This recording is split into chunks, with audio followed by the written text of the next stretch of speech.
Good morning everyone. এখন ঘড়ির কাঁটায় সকাল 5:21 বাজে। তো চারিদিকটা দেখতেই পারছো প্রচণ্ড অন্ধকার, মানে এখনও লাইট ফোটেনি। আজকে আমাদের গন্তব্য হচ্ছে ডুবলাগিরি। এখান থেকে আমাদের ডিস্টেন্স হচ্ছে 245 কিলোমিটার। এর আগে 200 কিলোমিটার তো আমি গাড়ি চালিয়েছি, মানে আমি শ্বশুর বাড়ি যাই 200 কিলোমিটার গাড়ি চালিয়ে। তো 245 কিলোমিটার গাড়ি চালানো আমার জন্য ফার্স্ট টাইম। তো দেখা যাক কেমন হয়। তো চলো যে আমরা বেরিয়ে পড়েছি রাস্তায়। এই যে আমার গাড়ি রেডি, আর এখানে আমার আরেকটা গাড়ি, আচ্ছা দেখা যাচ্ছে না, এই যে আমার আরেকটা গাড়ি। দুটো গাড়ি আজকে যাচ্ছে, একটাতে আমরা যাব, একটাতে দাদা ভাইরা যাবে। তো বললাম তো 245 কিলোমিটার রাস্তা, আর আমরা দুজনে ম্যাচিং ড্রেস করেছি। তো এখন এখান থেকে বেরোই, তারপরে ফুয়েল ভরবো, ফুয়েল ভরে তারপরে বেরিয়ে যাবো। নিকো কুট্টুসও তো যাচ্ছে আমাদের সাথে আজকে। ওরা তো পাগল হয়ে যাচ্ছে বেরোনোর জন্য, আর ঘরে থাকতে। এই যে আমাদের সাথে নিকো যাচ্ছে।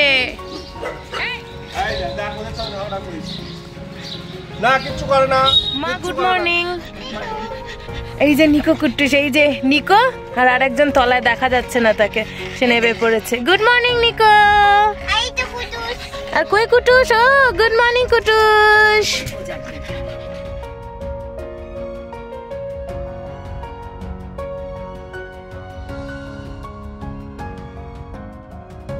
প্রথমেই আমরা পৌঁছে গেলাম বাদামতলা পেট্রোল পাম্প। গাড়িদের পেট ভরাতে হবে, তো সেই পেট ভরিয়ে তারপর আমরা আবার রওনা দেব। কুটুস কে আছে ওদিকে? কে আছে? কে আছে বাবা? এই ডগিটা এক্ষুনি দেখাই। ওরে বাবা, এখানে একটা কুটুস দেখতে পেয়েছে ওর বন্ধুকে, ওর দাদাকে। ওর কুটুস প্রচন্ড রেগে গেছে এখানে রাস্তায়। আমরা এখন পৌঁছে গেছি ধুলাগড় টোল প্লাজা। এখানে আমাদের গাড়ির টোল কাটা হবে, তারপর আমরা আবার বেরিয়ে পড়ব। আমরা পৌঁছে গেছি প্রায় কোলাঘাটের কাছাকাছি, মানে কোলাঘাট এখান থেকে আর 2-3 মিনিট। নিচে দিয়ে বয়ে যাচ্ছে রূপনারায়ণ নদ। এই যে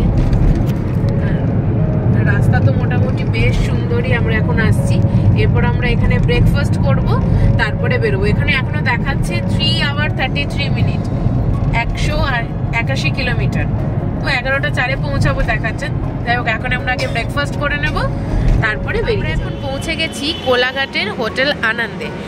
একবার আমরা যখন মন্দারমণি যাচ্ছিলাম তখন এখানে দাঁড়িয়েছিলাম, আমি কণিকা দি আর মৌসুমী দি। আবার আমরা এখানে দাঁড়ালাম। তো আমি এখানে দাঁড়িয়ে আছি কারণ এখানে নিকো কুট্টুস দুজনেই রয়েছে। তো ভেতরে তো ওদের এই বাইরে সিটিং অ্যারেঞ্জমেন্ট রয়েছে, ওখানে অ্যালাউ আছে, তবে এদেরকে নামাচ্ছি না আমি এখন।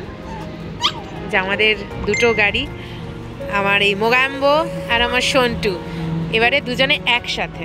রেস্টুরেন্টের ভেতরে বসেই জল্পনা কল্পনা চলছে ব্রেকফাস্টে কি কি খাওয়া যায়। সেই সব জল্পনা কল্পনা শেষে খাওয়া দাওয়াও শেষ প্রায়। হোটেল আনন্দে আমাদের খাওয়া দাওয়া কমপ্লিট। একজন এক রকম খেয়েছে, কেউ ধোসা খেয়েছে, কেউ ইডলি খেয়েছে, কেউ স্যান্ডউইচ খেয়েছে, আর আমি খেয়েছি ডিম সেদ্ধ। তো যাই হোক, এখন আমরা সমস্ত কিছু খাওয়া দাওয়া করে আবার রওনা দেব। আর পিছনে রয়েছে আমার নিকো কুট্টুস, ওরাও কিন্তু ডিম সেদ্ধ খেয়েছে। তারা ওদেরকে ঘুরিয়ে দেখাই। এই যে নিকো কুট্টুস, ওদেরও ব্রেকফাস্ট হয়ে গেছে, ওরাও ডিম সিদ্ধ খেয়ে নিয়ে। এখন আমরা আবার চলে এসেছি আরেকটা টোলে। এটা আমাদের 3 নম্বর টোল, তাই তো? এটা কত নিচ্ছে? 95। এই যে এটা 95 নিয়েছে। এরপরে আরো 2টো টোল আমরা পাবো। হ্যাঁ, মসৃণ রাস্তা, সাথে শিমুল পলাশের গাছ দেখতে দেখতে আমরা এগিয়ে চললাম আমাদের গন্তব্যের উদ্দেশ্যে। আমরা এখন জলেশ্বরের আমাদের জলেশ্বর ঢুকবো আমরা। তার আগে একটা টোল কাটলো। কত টাকা কাটলো? 80 টাকা। তো রাস্তা তো মোটামুটি এখন বেশ সুন্দরই আছে, বাট প্রচন্ড রোদ। আমরা একটু রাস্তায় ডাব ব্রেকের জন্য দাঁড়িয়েছি। আর এখানে কুট্টুসকে দেখো, ভীষণ এক্সাইটেড হয়ে রাস্তা দেখছে।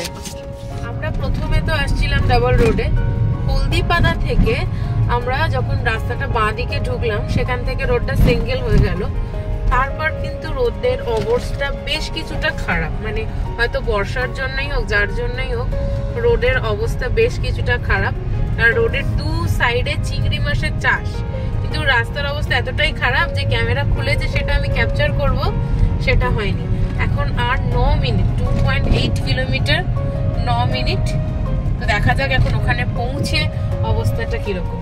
আমরা পৌঁছে গেছি আমাদের RRR বিচ ক্যাম্পে। আমরা অলরেডি গাড়িটা রেখে দিয়েছি এখানে। তো চলো একটু দেখে নিই বিচ ক্যাম্পের ভেতরটা কীরকম। তো দেখতেই পাচ্ছ চারিদিকে রয়েছে প্রচুর ছোট ছোট ছোট ছোট কটেজ। এই যে আই লাভ RRR। এখানে রয়েছে আমাদের খাওয়া দাওয়ার জায়গা এখানে, আর এদিকে দুই দিকে, আর এইখানে রয়েছে আমাদের দুটো গাড়ি।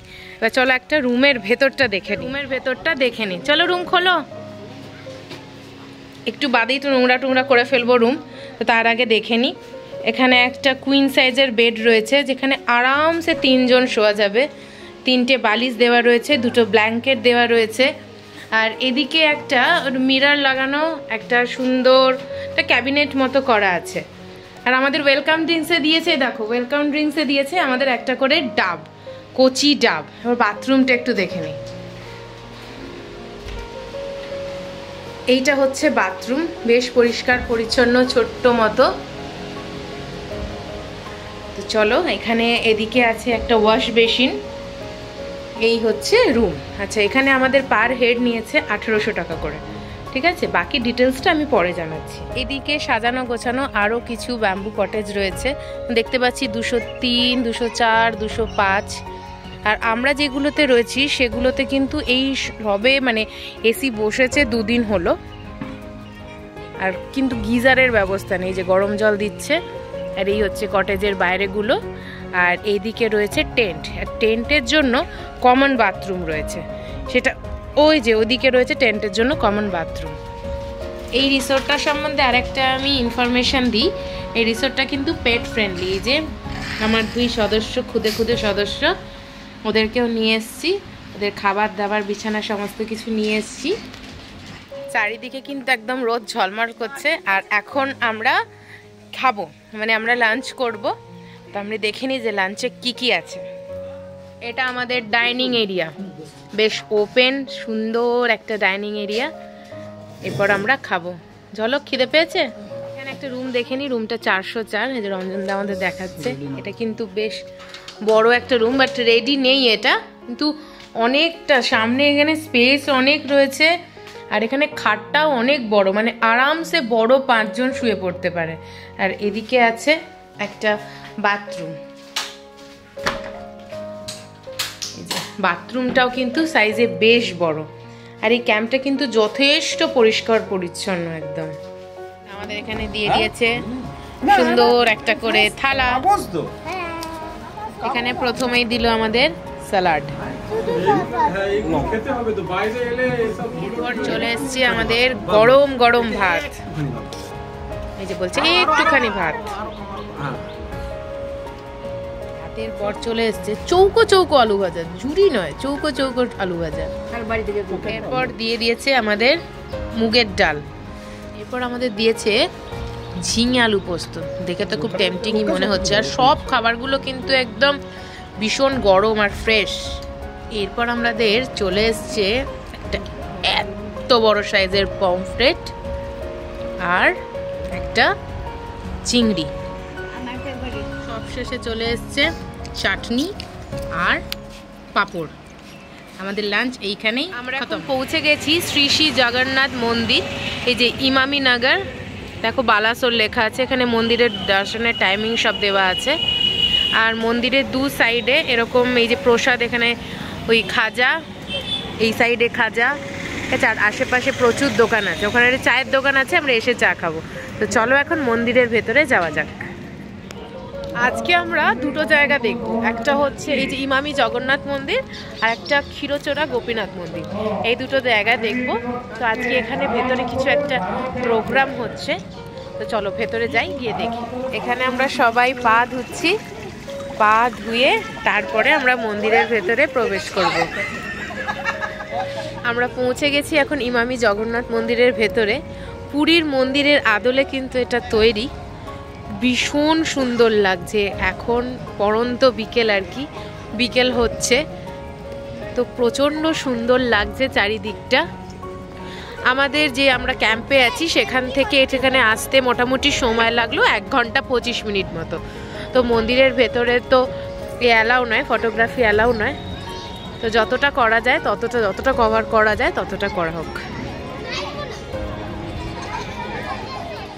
মন্দিরের চারিদিকটা পুরো আলো জ্বলে উঠেছে, তো মন্দিরটা আরো সুন্দর দেখতে লাগছে। আর চারিদিকে একটা আলগা মিউজিক বাজছে।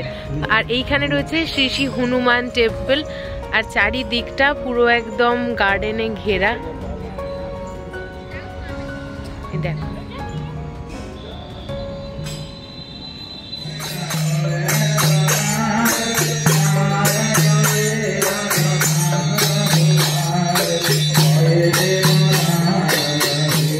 জগন্নাথ মন্দিরের আদলে তৈরি হলো এখানে 16টা চাকা রয়েছে কোণারক মন্দিরের আদলে। একটু জুম করে দেখাই, ওই যে চাকাগুলো দেখা যাচ্ছে, এদিকে 1 2 3 4 5 6 7 8, ওদিকেও 8টা চাকা আছে। এই আদলে এটা তৈরি, মানে রথের আদলে তৈরি। আর ভেতরের আমাদের অধিষ্ঠ দেবতা হচ্ছেন জগন্নাথ, বলরাম, সুভদ্রা। কিন্তু ভেতরে তো ফটোগ্রাফি একদম টোটালি প্রোহিবিটেড, তো ভেতরে অবধি নিয়ে যেতে পাইনি ফটোটা। তবে বাইরের পরিবেশটা কিন্তু অসাধারণ অসাধারণ।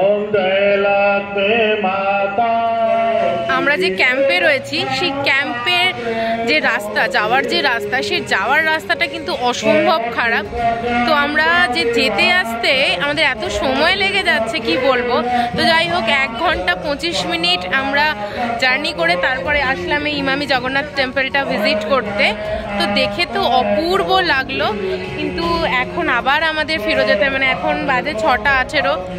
তো এখান থেকে বেরিয়ে যতক্ষণ আর কি লাগবে, এরা কি ছানা পোড়া নাকি সব কিনবে, তো সেসব কিনে তারপরে একটু চা খেয়ে এখন যেতে যেতেই আমাদের বেজে যাবে প্রায় 8টা, তো বেজে যাবেই। আর আমাদের যেহেতু ইনক্লুডিং মানে 4 টাইম মিলস পার হেড 1800 টাকা করে নিয়েছে। ইভিনিং স্ন্যাক্সটা মনে হচ্ছে আমাদের আজকে গেল। তো দেখা যাক কতক্ষণে আমরা গিয়ে পৌঁছাই। তো দেখো এই যে পিছনে আমার ব্যাকগ্রাউন্ডে তো শোনাই যাচ্ছে যে গান হচ্ছে, আরতি হচ্ছে, সন্ধ্যা আরতি হচ্ছে। তো চলো যাওয়া যাক। আর নিকো কুট্টুস দুজনেই তো এসছে, রতনদা আছে গাড়িতে, রতনদার কাছে ওদেরকে রাখা আছে, কারণ মন্দিরের ভেতরে তো ওদের নিয়ে ঢুকতে দেবে না। তো চলো যাই। আমরা এখানে অর্ডার দিয়ে গেছিলাম চিকেন কাবাব, যেগুলো এখন এই ভাই রেডি করছে। আর পুরো ক্যাম্পটা একটা সুন্দর আবহাওয়ায় পুরো সেজে উঠেছে, পুরো লাইট জ্বলছে চারিদিকটাতে, দারুণ লাগছে। আর পিছনে একটা ব্যাকগ্রাউন্ডে মিউজিক চলছে, আমি জানি না কপিরাইট খাবো কিনা। তো যাই হোক, এখানে আমার বৌদি এখন ভিডিও বানাচ্ছে রিলের জন্য।